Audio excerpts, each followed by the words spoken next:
सभी साथियों को नमस्कार, शुभ संध्या। मित्रों, जैसा कि आप सब जानते हैं कि अशासकीय सहायता प्राप्त माध्यमिक विद्यालयों के प्रबंधकों का जो घमासान युद्ध विद्यालय के अनुदान वापस कराने को लेकर के चल रहे हैं और जो 20 सूत्रीय मांगों में अनुदान वापस लेने का पुरजोर विरोध किया जा रहा है, उसका प्रमुख कारण क्या है? आखिर ऐसी स्थिति क्यों आई? आखिर आज प्रबंधक सरकार से यह बात लगातार क्यों कह रहे हैं कि सरकार अनुदान वापस ले ले? हम इतने सक्षम हैं कि हम अपने विद्यालय को आसानी से कुशलतापूर्वक चला सकते हैं। हमारे अंदर जो दक्षता है, क्योंकि ज़मीन भी मेरी, विद्यालय भी मेरा, भवन भी मेरा, क्षेत्र भी मेरा, तो ऐसे में हम सब कुछ चला लेंगे। इंग्लिश मीडियम चला लेंगे, आईसीएसई बोर्ड का चला लेंगे, सीबीएसई बोर्ड का चला लेंगे, सरकार अनुदान ले ले। आखिर ऐसा क्यों? जब सरकार एक एक शिक्षक को मोटी रकम दे रही है, 70-70, 80-80 हज़ार वेतन जब शिक्षकों को सरकार दे रही है, तो आखिर प्रबंधकों को ऐसी कौन सी समस्या आन पड़ी? जबकि जो भी शिक्षक विद्यालय में ज्वाइनिंग करने जाता है, 2, 2.5, 3 लाख रुपए उससे वसूला जाता है। जो भी शिक्षक विद्यालय में स्थानांतरित होता है, इस ज़िले से उस ज़िले होता है, उससे भी पैसा लिया जाता है, एनओसी का पैसा लिया जाता है, तमाम चीज़ें हैं। लेकिन ऐसे हालात में बड़ा दुर्भाग्य है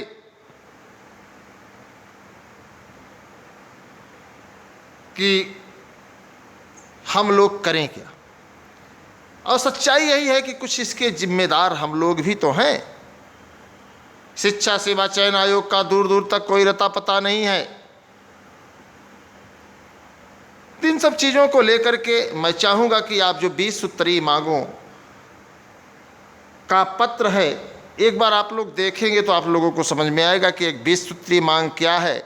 आखिर क्यों प्रबंधक जी इतने जो है खफा हैं? आखिर क्यों प्रबंधक जी को अनुदान वापस लेने की जिद पकड़नी पड़ी? तो ये सब चीज़ें हैं, तो आप थोड़ा सा इसको देखेंगे तो आपको समझ में आएगा। और मैं चाहूँगा कि आप इस पूरे पत्र को ज़रूर देखिए, पढ़िए। हो सकता है कि कुछ आपको समझ में आए। और जो लगातार लोगों को बताया जाता है कि एकजुट होकर के संघर्ष किया जाए, दलालों से सावधान, नक्कालों से सावधान, क्योंकि आपको गुमराह करने के सिवा, आपको दिग्भ्रमित करने के सिवा इनकी कोई विचारधारा नहीं है। जबकि मैं लगातार चिल्ला रहा हूँ कि धारा 18, धारा 21, धारा 12 अगर नहीं होगी तो जो भी चयनित शिक्षक हैं,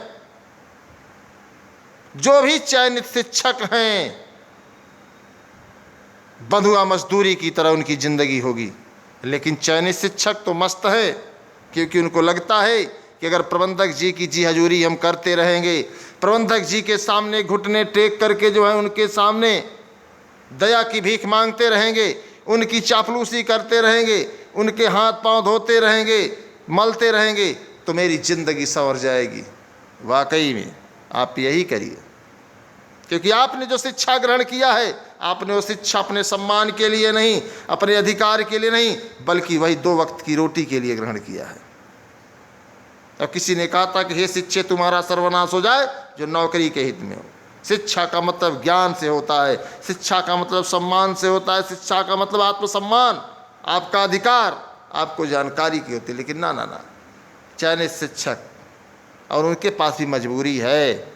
बड़े बड़े दबंग प्रबंधक हैं। मैं तो वीडियो में देख रहा था कि गले में इतनी मोटी मोटी चैन थी कि आदमी जो है पागल होकर के बेहोश आ जाएगा। भैया इतनी मोटी मोटी चैन प्रबंधक जी के पास, और मास्टर बेचारा कच्ची सूरती खैनी रगड़ करके जो है जाता है, पढ़ाता है। आप लोग समझिए, शिक्षा सेवा चयन आयोग का दूर दूर तक रता पता नहीं है। लगातार आंदोलन को लेकर के युवा मंच टीम लगातार लोगों को प्रेरित कर रही कि मित्रों 13,20,000 फार्म भरे हैं, कम से कम एक बार 2 बार एकजुट हो जाइए, ज़िंदगी संवर जाएगी। इतना कहने पर भी लोग वीडियो को शेयर नहीं करते दोस्त। वीडियो इसलिए नहीं शेयर कर, वीडियो शेयर कर देंगे तो कहीं न्याय न मिल जाए, और आपको होता है कि अन्याय सहने वाला भी उतना ही गुनहगार है जितना अन्याय करने वाला है। इस बात को समझने की जरूरत है। फिलहाल आप लोग पढ़े लिखे हैं, शिक्षित हैं, समझदार हैं, मैं बहुत नहीं कहूँगा, लेकिन 20 सूत्री मांगों को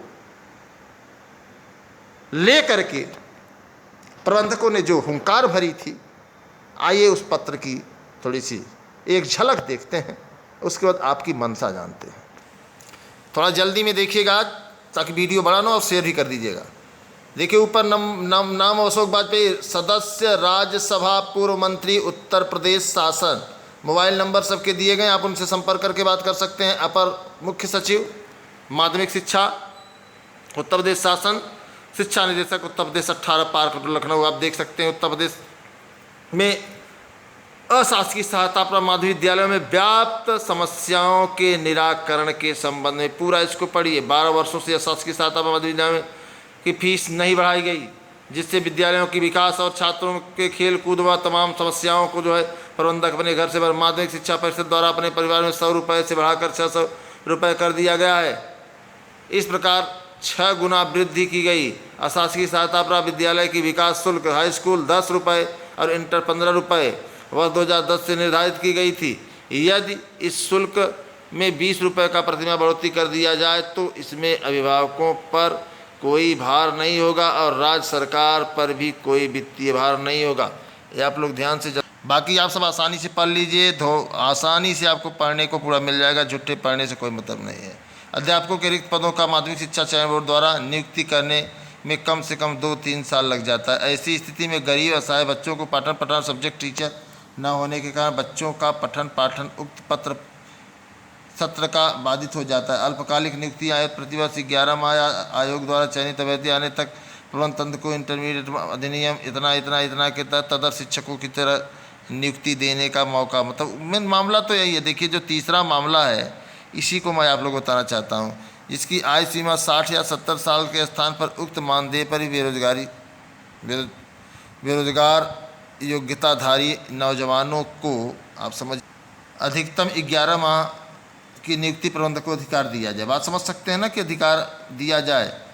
वर्षों विद्यालय में लिपि की नियुक्ति तमाम नहीं, मतलब इनको है कि नियुक्ति दी जाए, इनको किसी तरीके से पूरा इसका बताऊंगा आप लोगों को, आप समझिएगा। क्रम से पूरा शिकार होना पड़ता है तमाम, इसको आप आसानी से पढ़ लीजिए। मैं अगर पढ़ूंगा तो काफ़ी आपको दिक्कत होगी कि मैं इतना पढ़ता क्यों हूँ। आप ध्यान से देखिएगा। 20 सूत्री मांग है मित्रों, 20 सूत्री मांगों को आपको ध्यान देना होगा। बिजली दर वगैरह वगैरह नकल के आरोप में विद्यालय की 3 वर्ष डिबार कर दिया जाता है। इसमें विद्यालय के प्रबंधक का कोई दोष नहीं होता और ना ही तो भवन का कोई दोष होता है। आने वाले 3 वर्षों में उन छात्रों का कोई दोष नहीं होता जिनकी परीक्षा उनकी अपने विद्यालय से दूर, अब समझ जाइए, लगभग 10 किलोमीटर दूर तक परीक्षा देने जाना पड़ता है। विद्यालय भवन का डिबार करने से अच्छा है कि उस परीक्षा केंद्र के व्यवस्थापक वरिष्ठ शिक्षकों के अगले 3 वर्ष के लिए बोर्ड परीक्षा पर मूल्यांकन से वंचित कर दिया। देखिए आप समझ जाइए, मतलब प्रबंधक जी इसको सेट करेंगे कि आइए 20 लाख रुपए दीजिएगा, मैं आपको अब आगे नहीं बोलूँगा, अब कष्ट हो रहा है।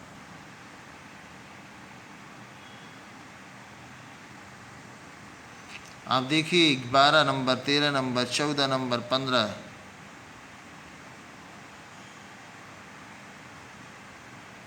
आप देख रहे हैं ना, पूरा शेयर भी करें आप लोग, ध्यान से देख लीजिए भैया।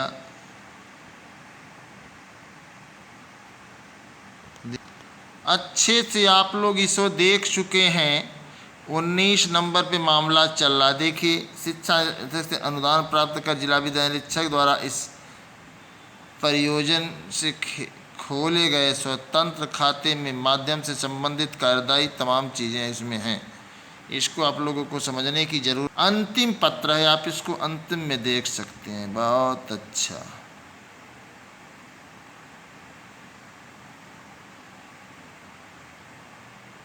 बहुत ही अच्छे से स्वीकारने सभी समीक्षा बैठक कर प्रक्रिया को सरल बनाया जाए जिससे संस्थानों का विकास हो सके।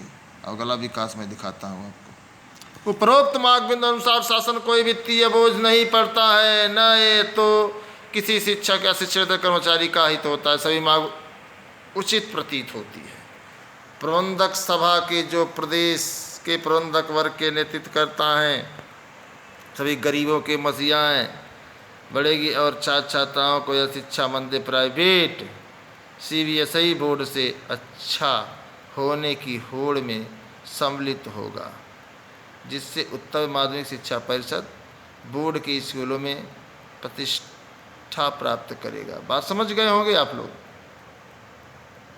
उपरोक्त मांग के अनुसार शासन पर, अर्थात कहने का मतलब कि पढ़ते उन पर भी कोई भार नहीं पड़ेगा। बात समझिए, मतलब कहने का मतलब कि विद्यालय को क्या कर दिया जाए, विद्यालय को क्या कर दिया जाए। एक सेकेंड मित्रों, बस। तो आप लोग समझ गए होंगे कि इसमें प्राइवेट या शिक्षा मंदिर प्राइवेट CBSE बोर्ड से अच्छा होने की होड़ में सम्मिलित होगा। कहने का मतलब है कि ये लोग कह रहे हैं कि या तो हमारा अनुदान वापस ले लिया जाए, अन्यथा जो हम कह रहे हैं उसको साहिब को स्वीकार करने दिया जाए। तो आप लोग समझ सकते हैं। और आपकी क्या राय है कि ऐसा होना चाहिए? धारा 18, धारा 21 शिक्षा सेवा चयन आयोग में जुड़ना चाहिए, नहीं जुड़ना चाहिए? इसके लिए हमारी आपकी क्या योग्यता भूमिका होनी चाहिए, उसके जिम्मेवार कौन है, उसको कौन कर सकता है, ये सब चीज़ों पर आप लोग गंभीरता से विचार कर लें। शेष चीज़ें आप लोग समझ सकते हैं। रात 10 बजे मैं आप लोगों के बीच में लाइव डिबेट में आऊँगा और आप सब तैयार रहिएगा अपने सवालों के जवाब देने के लिए। धन्यवाद।